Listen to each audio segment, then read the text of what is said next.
Tired of seeing the same suggestions on Temu? Here's how to delete your recommendations. First, open the Temu app or go to temu.com on your browser. Now log into your account and go to the home screen where you can see product suggestions. Tap on any unwanted recommendation and look for an option like hide or not interested. This will remove that particular recommendation from your feed.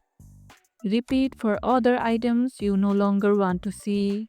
Clearing browsing history can also help reset your recommendations. The more you interact with items you like, the more personalized your suggestions will become.